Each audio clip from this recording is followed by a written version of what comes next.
What's up, everybody, and welcome back to Fireside Giants. I'm your host, Anthony Rivardo, joined by my co-host, Alex Wilson, Fireside Giants, powered by BetUS. Today, talking about the potential bloodbath that might be taking place on Thursday afternoon. Now, I don't know about you guys, but I'm not going to pay a ton of attention to this Giants versus Cowboys game on Thursday. To me, it's just going to be another ugly, embarrassing performance from the Giants. That's what I come to expect, and honestly, even if they win, it doesn't mean a whole lot, so I would rather just sit there, enjoy my cornbread, my pumpkin bread, my stuffing, my turkey, my cranberries. I would just rather enjoy all of that than sit through the misery of a New York Giants game. Of course I'll watch it, I'll have it on in the background, but is it the main priority of my Thanksgiving? No, it is not. But the main priority for Brian Daboll on Thanksgiving isn't going to be having any turkey. It's going to be winning a football game. Because if Brian Daboll doesn't win this game, the odds of him getting fired seem to increase every single day, Alex. Not every single week, like with each loss. It's like every single day a new storyline develops. We get a new report. It just sounds like he is a dead man walking. And as we look ahead to this Thursday afternoon game in a couple days here, it just looks like a bloodbath is about to take place to me. Because the Dallas Cowboys just beat the Washington Commanders. They are a bad football team this season. They have a lot of mistakes and problems, but they are not as bad as the New York Giants. The New York Giants are an absolute dumpster fire. And on top of how bad they are, well, now they've got to go ahead and prepare to face Micah Parsons and the Dallas Cowboys defensive line without Jermaine Illuminor and probably even without Evan Neal, since he just randomly popped up on the injury report today with a hip injury. I mean, can the guy ever stay healthy? That's been part of his problem. We always talk about how Evan Neal struggles and he's not good enough to see the field. He's not even healthy enough to see the field half the time. And Jermaine Illuminor, now out of the lineup most likely, hasn't practiced at all this week. We're talking about Chris Hubbard and Josh Azidu going out there, Alex. So, like I said, looking ahead to Thanksgiving, I don't think the cranberry sauce is going to be the only red bloodbath on this Thursday afternoon. It's going to get ugly, in my opinion. Now, of course, maybe the Giants shock me. Maybe Tommy DeVito goes out there. Tommy Cutlets proves that chicken cutlets are better than turkey.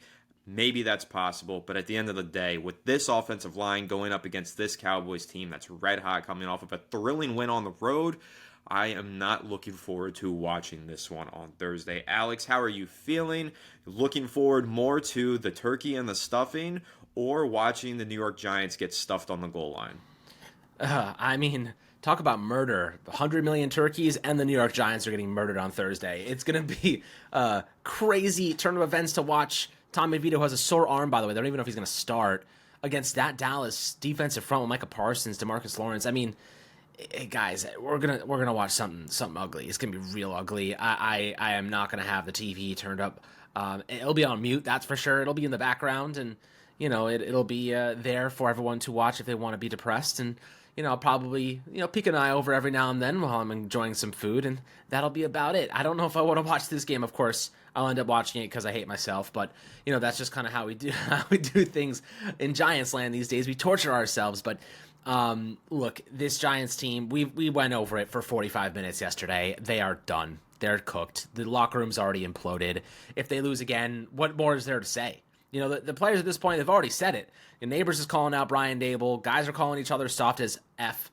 And that's the worst thing you can hear as a football player, a professional football player, to be called soft, not even by another team, by your teammates. They're calling each other soft. Your teammates are calling it. That is ground floor. It is DEFCON 5. You are SpongeBob at the bottom of that freaking trench, man. It is not a fun day to be a Giant because your players, your teammates, think you are freaking soft. What an absolute disgrace this team has turned into.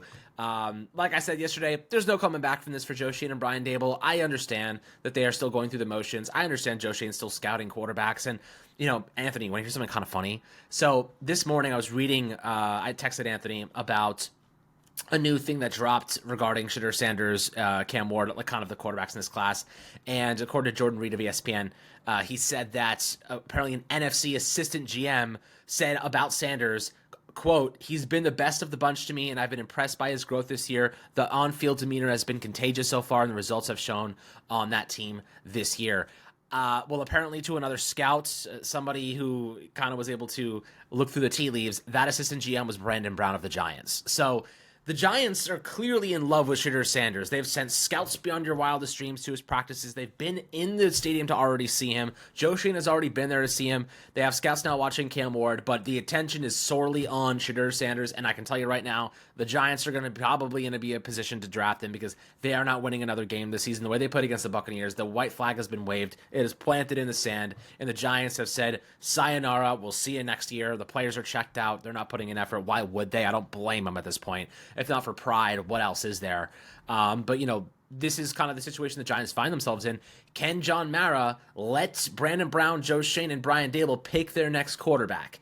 Well, they might have a new quarterback, a new face in that locker room next year, but nobody in that locker room is going to forget what's happening right now. Complete mutiny. Listen, if you were the captain of a ship, right, and you made some catastrophic decisions, maybe you drove your ship right into the eye of a storm, maybe you tried to go and pillage another ship. I'm kind of watched Black Sails recently, so I'm on this pirate binge, but let's assume the Giants are a pirate ship. They're trying to go take the loot from another ship. They underestimate their opponents. They get absolutely walloped. They lose a couple guys. Leadership is thin. And then a mutiny happens. The crew, everyone starts to turn on the captains. It's all getting ugly. They kill the captains. They take over the ship. You cannot come back from a mutiny like this. There's no coming back from this type of situation, in my opinion. The players will never respect Brian Dable or Joe Shane again. Ever. As long as they are here. The guys that are on this team right now will never respect them. Why? Because they've already told us as much. They don't like the play calling. They don't have leadership. They don't appreciate the way they've handled the cutting of roster, the treatment of their leaders. Daniel Jones, Xavier McKinney, Saquon Barkley, at every turn, the Giants have absolutely fucked them. So how exactly, if you're a player, are you supposed to sit here and express confidence in a team that all they do is screw over the leadership in the locker room? You can't. The damage is done. There's no returning from this. They will never forget it. I will never forget it. Anthony, you'll never forget it. I don't think you guys are going to forget it either, to be quite honest with you. So looking at the situation at hand, how can you let them draft the quarterback when they are on the brink of 6 weeks of future collapse? I don't think they survive it. I know there's some NFL analysts saying right now, Benjamin Albright, whether you believe him or not, I have no idea. He says that they're closer to cleaning house. It's trending in that direction. A lot of people are kind of mimicking the same thing. I know there's a couple of people out there saying I think they're safe, blah, blah, blah. That was 2 weeks ago. Now you have other beat reporters saying, I don't see how they come back from this. They are the ones in the locker room. They're the ones saying it. They're seeing it. We're obviously seeing it on the football field, let alone in the press conference and, whatever they're saying to the media. But, at the moment, Anthony, I get that Brandon Brown loves Shedeur Sanders. I get that they're already building their convictions and whatnot, but I don't think they're ever going to see the day to actually pick their guy. I think that that information will be passed on, and then whoever's the new regime. Sorry, someone pointed out regime, not regimen. Freaking try to get my words right today. Regime. The new regime will certainly be in a place to pick their guy, whoever they have conviction, and so we will see how things materialize. What are your thoughts here on kind of Brandon Brown anonymously, not so much, saying that he loves Shedeur Sanders, and that's definitely something the Giants are looking at as a priority in the draft? Well, I just want to say, for Brandon Brown and Joe Shane, obviously they're going and doing personal scouting of Shedeur and all of these Colorado players. Keep in mind, they're also sharing their information in a pool with their scouts. And if the Giants do clean house this offseason, they're not also going to fire the scouts. The scouts usually stay, at least many of them do, and so does all of the scouting reports and information that they collected. So it's not like this is going to go to waste. It's not going to be all for naught. So I think that's important to clarify, Alex, just because you might think, all right, well, Joe Shane's doing all this work on Shedeur Sanders, and then he gets fired. Well, who's going to evaluate Shedeur Sanders? Whoever is going to step in might not actually have any experience scouting him, but the scouts that are still in the building do, and there will be some holdover scouts. Now, by next year, they might all be cleared out. This might be their last draft season with the team, but they're already in the thick of it, so they're not going to probably go anywhere immediately, at least not their findings and scouting reports. They're going to be able to hold on to those stuff in the New York Giants building. So I think that's important to clarify and keep in mind. The work that the Giants are doing on these quarterbacks right now, it will not go to waste. It will be utilized come draft season, whether Joe Shane is in the big chair or not. But like you said, it seems increasingly likely every single day that he will not be in that big chair and that the Giants will be cleaning house, according to Benjamin Albright, according to pretty much everybody. It seems like that's the way that it's heading. But Alex, I will just say, we've seen teams go through rebuilds. we are in year 3 of a rebuild, and it is not going well. This is not what a rebuild is supposed to look like. But we've seen other teams go through rebuilds, trading down, moving around picks. Chicago Bears are pretty exciting, and I'm going to pause real quick to just talk about our sponsor, BetUS. Chicago Bears versus Detroit Lions, two teams that have gone through some significant rebuilds recently. The Lions now a powerhouse in the NFC, maybe the best team in the NFC. I think that's hard to argue with. And then the Bears up and coming with Caleb Williams. They have a matchup on Thanksgiving. That's the one I am far more excited to watch than the Giants versus the Cowboys. So on BetUS, I want to point out that they have over 48 points for that game between the Lions and the Bears at minus 110. I really like that because the Lions could score 48 points by themselves, let alone the Bears, who just put up 27 against an excellent Vikings defense last week or on Sunday. So these are two teams with the ability to score points. I think that they will clear 48 in total in the matchup. So I'm going to go ahead and lock that in at minus 110. Guys, make sure to check out BetUS. It is the sportsbook with the fastest payouts in the industry.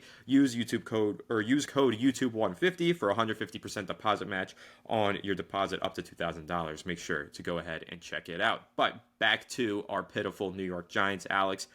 Okay, here's my take with Joe Schoen. The mistakes that he's made are unforgettable, which is what you said. We won't ever forget these things. They're unforgettable, and by most accounts, they're probably unforgivable. And what I always say, and what I said in yesterday's episode with John Mara, is once the fans turn, he turns, because he is a fan and he listens to the fans. And that's probably part of the problem. Part of the issue, Alex, is that guys like us have this show and they listen to guys like us. That's probably part of the problem, because we get passionate and we curse and we get upset with them, and we know that they do pay at least somewhat of attention to Fireside Giants social media. If they did, they should be freaking drafting the guys that we point out to. Aleem McNeil, Quinn Minor. How many guys do we have to point out before they take any of them that are now like Pro Bowl talents across the league? Yeah, we've spotted so many of them in the pre-draft process, but we do know that they pay somewhat attention. But again, I'm making this point to say sometimes we get really critical of the team and we get really frustrated and upset.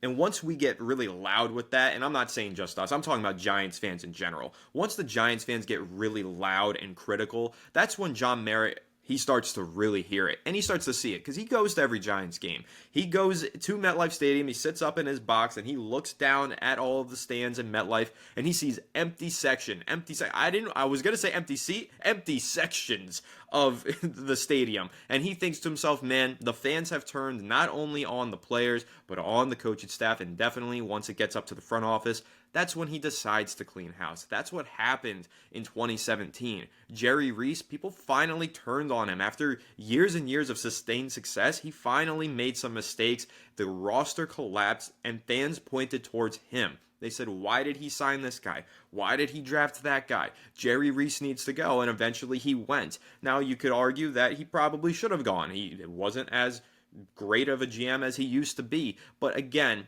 my point being, John Mara doesn't seem to notice these things until we force him to notice them. Once we start screaming it from rooftops and saying, wow, this guy's doing a terrible job, then he gets emotional and reactionary and passionate, and he fires people. And that's where we are now, Alex. I see nearly every single tweet on my timeline that has to do with Joe Schoen. They're calling him Ho Shane, and they're calling him bad names, and they're being mean to him, and they're making fun of all of the mistakes that he made. And again, once that kind of narrative gets out there, and once that kind of discourse in the community begins, that's when John Mara responds. And that's where we are. So I feel like I already know what's going to happen. I don't care that we've seen reports that these guys are safe. I don't care that John Mara said he's got a vote of confidence in these guys and that he doesn't anticipate any firings. I've seen this story before. Once the GM has a nickname attached to him and basically describing how bad he is, once the fans say Brian Dable doesn't know how to coach and, he's awful and he's losing the locker room, all these things, these guys are going to get fired, and now it's up to us to try and figure out where this team goes from here, because it is inevitable. They're going to lose more games.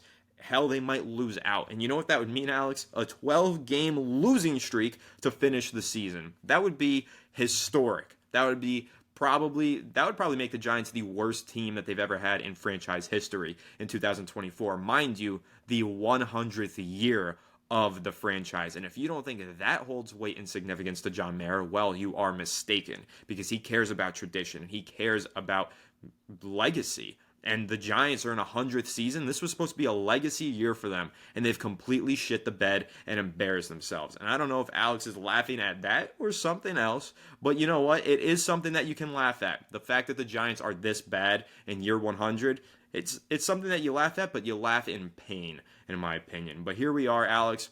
Share with us the good news. What's so funny? I just was watching a video of this guy on a skateboard. Sorry, it was on my Twitter feed. I was looking for Giants news. It's cracking up. So I will say that I don't know if you saw the video. I just sent it to you, but it's so here's the thing about players and pride. I think it's a 2-layered thing. The first layer is you play for your coach, right? Like you look at Campbell and the Lions. Those guys play for Campbell. Those guys ball for Campbell. They live for that man, right? After the first layer, there's only one layer left, and it's the player pride, right? The player's pride, you have to play for... Stop. I can't stop laughing. I see your face. Now you have to play for the player's pride, right? And if you don't play for your own pride, what else is there? The Giants have deteriorated to a point where now that they don't play for the coach, and they're not even playing for themselves. When you lose the ability to play for yourself, that's how you know it's time to move on, right? Because that's the last defense. The last defense is at least have some pride for the way you step on a field, you perform, you step up. They don't have that anymore, man. Like, they have lost it all. They've lost the pride for their coach. They've lost the pride in themselves. They've lost the pride as a team. They've lost the pride of the fans. They have no pride.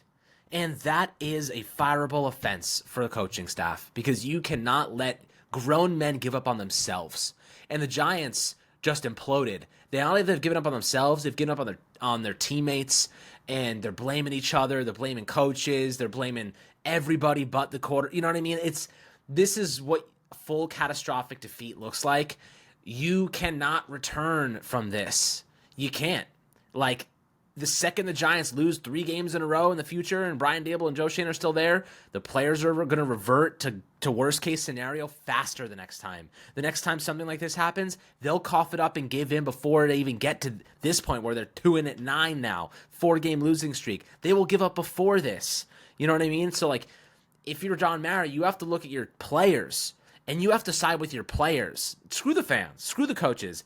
Go to your players and say, how much faith do you have in this coaching staff? How much faith do you have in this management to turn things around? Because from my perspective, you've given up on them, you've given up on yourselves, you've given up on your teammates, and you've given up on the fans, and you've given up on ownership. And who's to blame for that?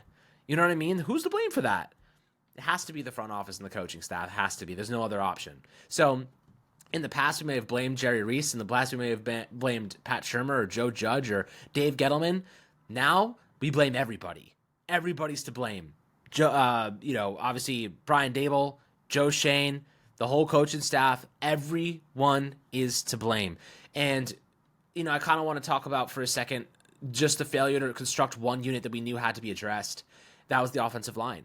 Of anything, if the Giants had any possible thing they could have done good this year to save the jobs of these guys, it would have been to rebuild the offensive line and put together a better unit. Carmen Basillo, early returns were positive.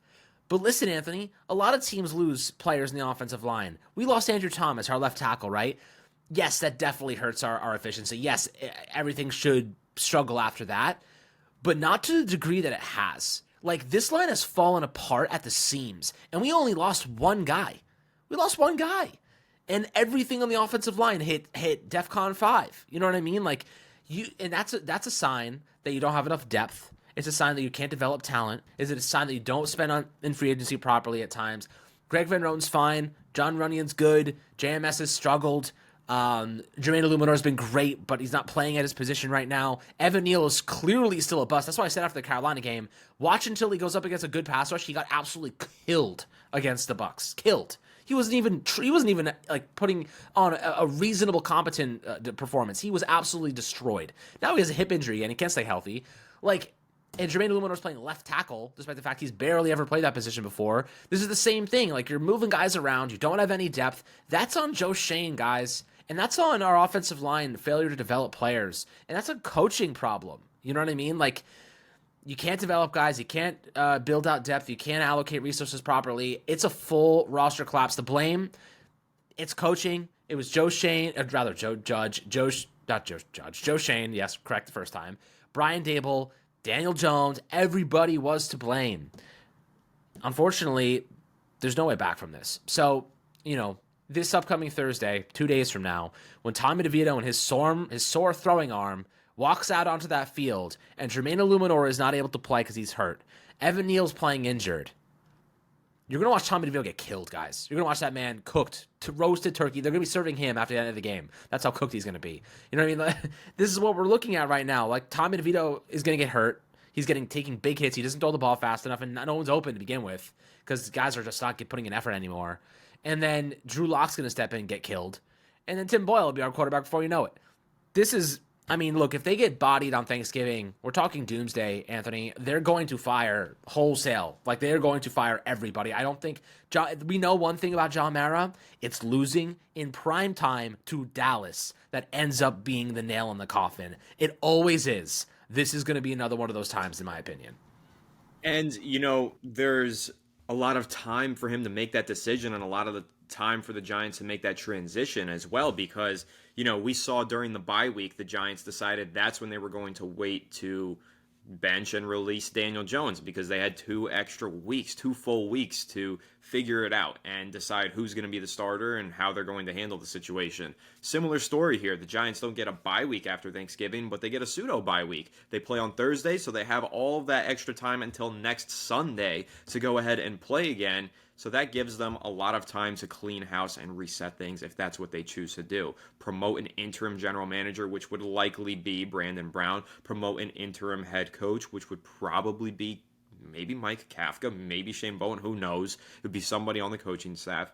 The Giants would have plenty of time to make a decision. So if they are going to make a mid-season firing, I believe it will occur this upcoming week following the Thanksgiving massacre, if it does become one, which we pretty much believe that it will. Now, that's also not set in stone either. Potentially the Giants wait it out. They wait until the end of the regular season regardless of how things go, and they just fire them at the end of the year, and they take their time during the offseason to find the right guys. That's totally possible as well, but I do get the sense that with the way things have gone the past few weeks and the way things are going right now and the way they look like they'll be going following Thursday's game, I think there is a really good chance that Brian Dable and Joe Shane are out of here this time next week. Unfortunate as that might be. Maybe it is, maybe it isn't to you. That's up to opinion. I know there are still believers, Alex. There are still fans that think these guys deserve one more year, deserve the opportunity to hire or to draft their own quarterback. But in many ways, they did by signing Daniel Jones to that extension. Now, no, that wasn't their own quarterback. In many ways, Daniel Jones was forced upon them. But at the same time, they did have an opportunity to handle that extension differently. They squandered that opportunity. They made a mistake, and it's come back to haunt them. And like you said, they've made a lot of mistakes on the offensive line that have come back to haunt them. The Giants drafting on the offensive line under Dave Gettleman was arguably better than what it's been under Joe Shane. Think about how bad that is. The offensive line has been a problem for this team for a decade. Dave Gettleman did a terrible job trying to rebuild it, but he did draft Andrew Thomas. He did draft Will Hernandez. He did draft some guys who went on, whether they were successful here or elsewhere. He found a few guys. Joe Shane's drafted Josh Azidu, who's unplayable, Evan Neal, who's terrible, and John Michael Schmitz, who looks like one of the worst centers in the NFL in his second season. So the offensive line drafting hasn't been very good. The free agent signing of Jermaine Illuminor was excellent. The extension that they gave to Andrew Thomas looks like it could be excellent if he stays healthy for the next couple of years on this extension. But just overall, we gave a lot of praise to this unit. We liked the hiring of Carmen Brasillo, and the unit was definitely an improved unit through the first 5 weeks or so of the season. But one of the things that we said all offseason, Alex, was, all right, so they've got a good starting 5. Now they need to hope that their depth pieces develop because right now they don't have any good depth anywhere on this roster is what we said. And of course we highlighted the offensive line. And what have we seen? Well, injuries have occurred as they do for every team every year. And now the offensive line has been stripped down to being terrible once again. We saw how many injuries this offensive line had last year, Alex. The fact that the Giants went through that last year and then didn't add any competent backups to the unit and just stuck with the guys already on the roster, I mean, that was silly. And we called that out in the offseason. So here we are, silly season, silly discussions, silly moments from the New York Giants. And the offensive line is still a problem, and so is just about everything else on this team. The defensive line, I mean, outside of Dexter Lawrence on the interior, they've got nobody. The linebacker core, well, now we've got Okereke giving up on plays. The secondary, I mean, don't even get us started there with how bad that's been. The wide receiver core is Malik Neighbors, and who else? I mean, it's just a mess. This team is a mess. And again, that's why you can point to more than just the head coach. There are problems on the roster that are problems caused by the general manager and his front office. So, like you said, Alex, looks like we're heading towards a clean house. I think everybody is going to get the boot. Again, as unfortunate as that might be. Don't really like seeing these guys lose their jobs. I was rooting for them. I was hoping and praying that they were the guys to fix this franchise, but franchise is broken once again in year 100. And hopefully by year 101, we've got a little bit of a better path, and hopefully this roster's improved by next year. Because I don't know if I can keep doing this, Alex. I think I'm going insane. I am losing my mental sanity. But I think that pretty much wraps this one up. I think if I do talk about this team anymore today, I might have some sort of mental breakdown. So I'm going to try and avoid that and just start thinking, turkey in a couple of days. Delicious. But that pretty much wraps this one up. Make sure to leave a like if you enjoyed. Subscribe to the channel if you're new. Ring the bell so you don't miss an episode, and comment your thoughts down below in the comment section. If you're listening on Apple or Spotify, make sure to leave us a 5-star review. Go ahead and follow us on all of our social media channels at Fireside Giants. Fireside Giants, sponsored by BetUS. We'll catch you all on the next one. Have a good one, and let's go Giants.